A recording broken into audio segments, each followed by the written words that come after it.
ভারতের জমিনে একসময় এমনও ছিল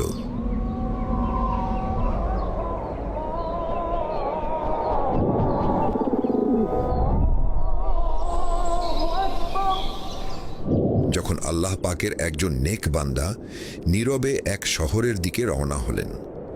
অজানা দেশ, অজানা লোকজন, অথচ হৃদয়কে আলোকিতকারী এক মহান বার্তা সাথে নিয়ে তিনি শহরে পৌঁছলেন এবং সর্বপ্রথম একটি অশ্বত্থ গাছের নিচে থামলেন। সেই জায়গা কোনো সাধারণ মানুষের ছিল না। সেখানে এক ক্ষমতাবান রাজার উট বসানো হতো। কিছুক্ষণ পরই রাজার লোকজন সেখানে এলো। অহংকার, প্রতাপ ও অভদ্রতার সাথে তারা এই আল্লাহর অলিকে ভর্ৎসনা করল।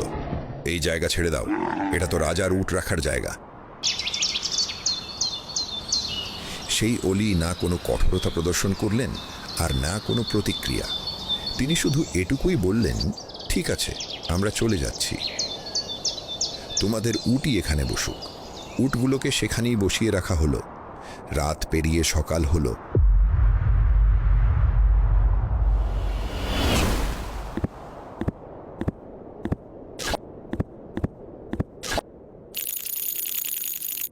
উটের মালিক এলো এবং উটগুলোকে উঠাতে চাইল, কিন্তু এ কি, এত চেষ্টা করা সত্ত্বেও উটগুলো না উঠছিল, না চলছিল, আর না সেখান থেকে নড়ছিল।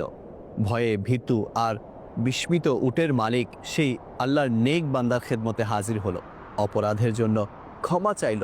অতঃপর তিনি বললেন, যাও, আল্লাহর হুকুমে তোমাদের উট দাঁড়িয়ে গেছেন। উটের মালিক ফিরে এসে দেখল সত্যি সব উট দাঁড়িয়েছিল।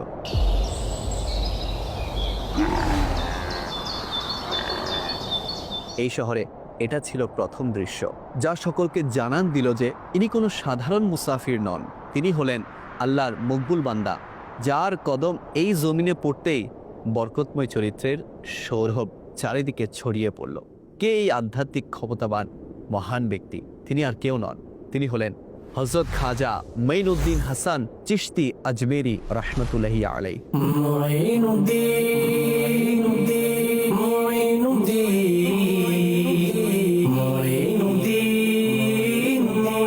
দুনিয়া আজ তাকে গরিবে নওয়াজ, সুলতানুল হিন্দ এবং আতায়ে রসুল সাল্লাল্লাহু আলাইহি ওয়াসাল্লামের ন্যায় মহান উপাধিতে স্মরণ করে। যখন উপমহাদেশের পরিবেশ কুফর ও শিরকের অন্ধকারে ঢাকা ছিল, যেখানে নিপীড়ন, সংকীর্ণতা এবং নৈতিক মূল্যবোধের অবক্ষয় ছিল সাধারণ বিষয়, এমন পরিস্থিতিতে পূর্ব দিকে হিদায়াতের আলোক রশ্মি জ্বলে উঠল।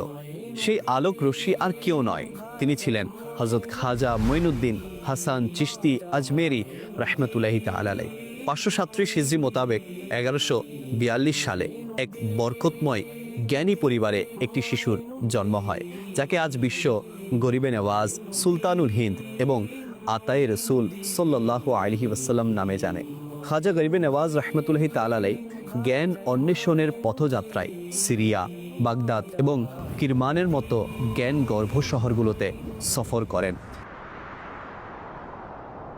মক্কা মদিনার সফরে প্রিয় নবী মুহাম্মদ সাল্লাল্লাহু আলাইহি ওয়াসাল্লাম তাকে হিন্দুস্তানের বিলায়াত প্রদান করেন এবং তাকে সেখানে গিয়ে দ্বীন প্রচার প্রসারের নির্দেশ দেন। এভাবেই তিনি রাদিয়াল্লাহু তাআলা আনহু দ্বীন ইসলাম ও ভালোবাসার বার্তা নিয়ে তথা ভারতের জমিনে এসেছিলেন। তিনি রহমতুল্লাহি তাআলা আলাইহি আজমির শরীফকে তার কেন্দ্রস্থল বানিয়েছিলেন। তার দরবার হতে কেউ কখনো নিরাশ হয়নি। তার মহতীপূর্ণ আচরণে অনুপ্রাণিত হয়ে লক্ষ লক্ষ মুসলিম ইসলাম গ্রহণ করে।